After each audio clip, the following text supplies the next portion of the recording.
안녕하십니까. 나 혼자 못 살아 알렉스입니다. 폭행한 주한 벨기에 대사부인 세계에 알리다. 체중에 따라 비행기 이용 요금이 달라진다. 바이든 부부 2020년 소득세에 15만 7,500달러 지불. 공화당이 1월 6일 의사당 난입 사건에 대하여 초당적 조사위원회를 반대한다. 라는 내용으로 영상을 만들어 봅니다. 영상 시작하기 전에 구독 식량으로 저에게 영양가를 보충해 주십사 부탁 올립니다.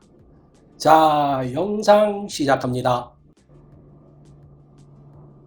미국의 CNN이 지난 4월에 한국에서 벨기에 대사 부인이 매장의 여직원을 폭행한 것에 대하여 보도하면서 세계적인 망신을 당하고 있습니다. 여러분도 아시다시피 미국의 CNN은 전 세계에 보급되는 미국의 언론 매체입니다. 그곳에서 주한 벨기에 대사 부인이 매장의 여직원을 폭행한 사건을 보도했다는 것은 전 세계로 전파되었다는 것을 의미합니다. 한마디로 벨기에는 세계적인 대망신을 당한 것이지요. 더군다나 코로나19의 근원지가 중국이라면서 중국인에 대한 비난과 폭행 사건이 전 세계적으로 빈번하게 일어나는 이 시기에 대사 부인이 중국계라는 것이 시기적으로 더욱더 큰 비난을 받게 된 것이죠.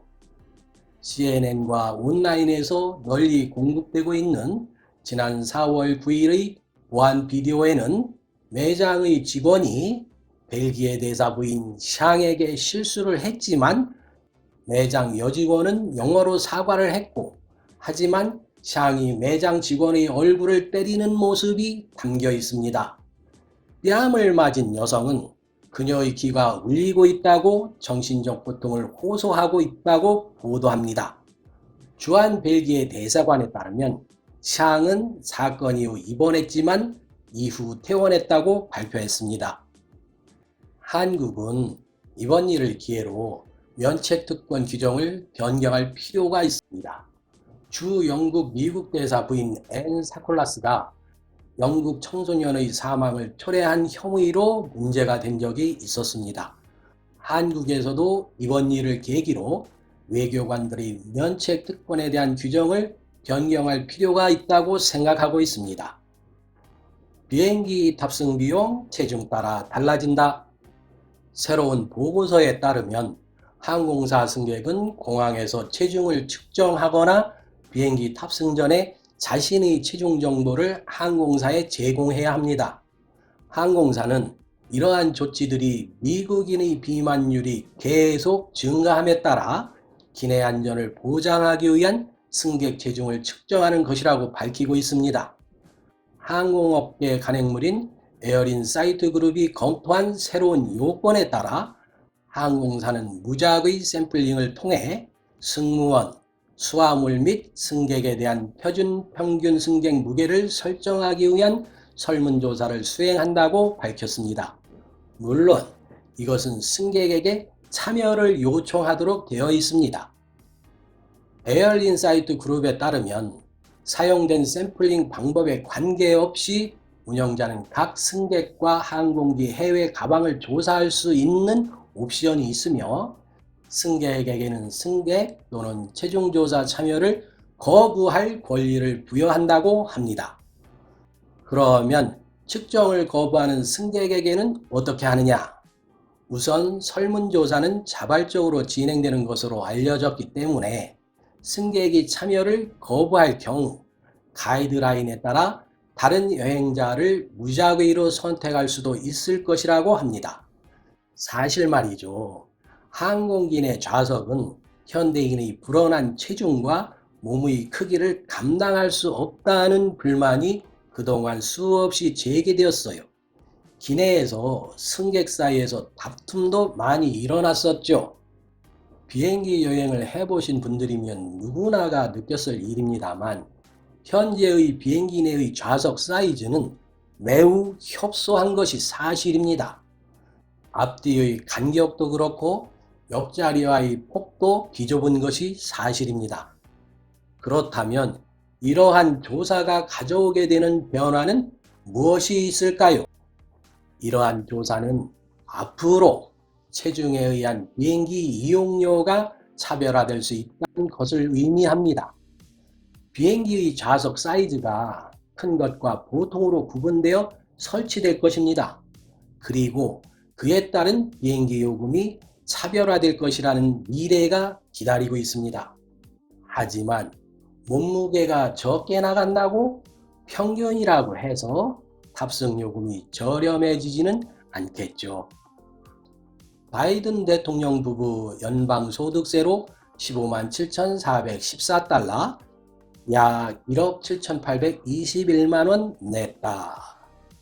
바이든 대통령은 세금 보고 내역을 공개했는데요. 소득 대비 25%의 세금을 냈다는 내역을 공개했습니다. 조 바이든 대통령과 질 바이든 부부가 지난해 2020년에 60만 달러가 넘는 소득을 올렸고, 그로 인해 연방소득세로 수입의 25.9%인 15만 7,414달러를 냈다고 합니다.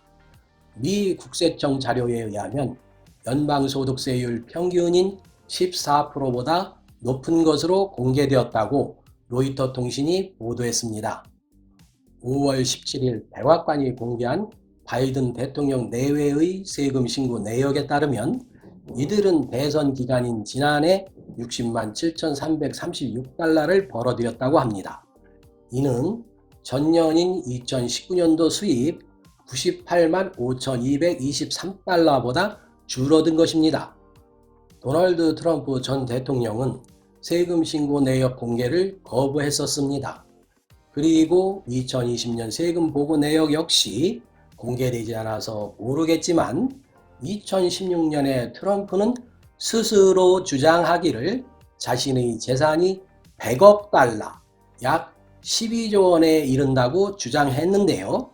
뉴욕타임스는 그럼에도 불구하고 트럼프 전 대통령은 대통령이 되기 전인 2016년과 2017년 연방소득세로 각각 750달러씩을 냈고 2016년 이전의 15년 중 10년간은 세금을 한 푼도 내지 않았다고 보도한 바가 있습니다.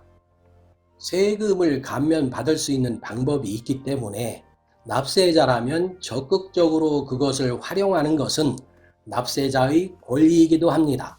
하지만 트럼프 스스로 자신의 자산이 100억 달러라고 주장하면서 어떻게 연방소득세를 단 한 푼도 내지 않았다는 것인지, 과연 이것을 우리 일반 서민은 어떻게 받아들여야 할까요? 공화당 의원, 국회의사당 폭동을 경시하는 공화당 동료들의 가짜 주장. 공화당 의원 프레드 업튼은 그의 공화당 동료들 중 일부가 국회의사당 난입을 무시하지 말기를 촉구하면서 공포에 휩싸였던 의사당 국력 난입이 가짜라는 주장을 조사하기 위해 초당파위원회 설립의 필요성을 주장했습니다. 그러면서 그는 반란에 대해 부정확한 거짓 주장을 하는 의원들과 함께 1월 6일 폭력을 지속적으로 비난하면서 도널드 트럼프 전 대통령과 2020년 선거 거짓말을 한 의원들 사이에 당의 균열이 커지면서 이런 발언이 나온 것입니다. 업튼 의원은 폭동을 일으킨 역할에 대해 트럼프를 탄핵하기로 투표를 한 10명의 하원 공화당 의원 중 한 명이었습니다. 조지아 출신의 공화당원 앤드류 클라이드 의원이 폭동이 관광객 방문과 거짓이라고 비난하면서 의사당 난입에 대한 청문회에서 반란은 없었으며 반란이라고 주장하는 것이야말로 반란이다 라고 주장했었습니다. 현재는 의사당 난입을 조사하기 위한 초당파 위원회가 형성되어 있습니다.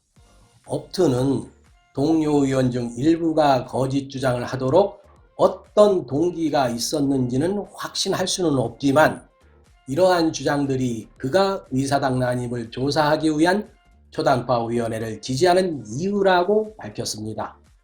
하원 국토안보위원회의 민주당과 공화당이 각각 독립 패널을 구성하는 방법에 대해 합의한 후에 의원들은 초당파 위원회를 만드는 것에 합의했습니다. 업트는 사실을 밝혀내고 이것이 어떻게 일어난 것인지를 사실을 밝혀서 미국 대중에게 확신시키자고 주장하고 있습니다. 그러나 하원 공화당 대표 케빈 메카시는 1월 6일 국회의사당 공격을 조사하기 위한 초당적 위원회에 반대한다는 의견을 발표했습니다. 그러면서 지난 수개월 동안 2020년 선거 결과를 뒤집으려고 노력하는 공화당원의 편을 들었습니다. 이러한 공화당의 주장에 대해 1월 6일 폭력 난입 때 미국 국회의사당을 방어하던 중 폭도들로부터 잔인하게 폭행을 당한 워싱턴 DC 경찰관들은 선출된 의원들이 최근에 폭동을 경시하는 것을 보는 것이 부끄럽다고 비난하기도 했습니다. 참 웃기는 상황이 아닐 수 없습니다. 공화당은 2020년 대선이 부정선거라고 지속적으로 주장하면서 일부 주에서는 지금도 재검표를 진행하고 있어요.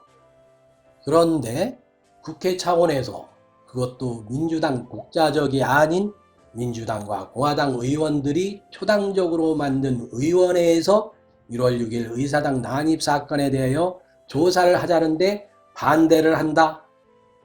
이것은 오히려 부정선거 주장과 의사당 난입이 트럼프 맹신자들에 의하여 발생한 사건이라는 것을 인정하는 것 아닐까요? 영상 잘 보셨는지요? 도움은 되셨는지요?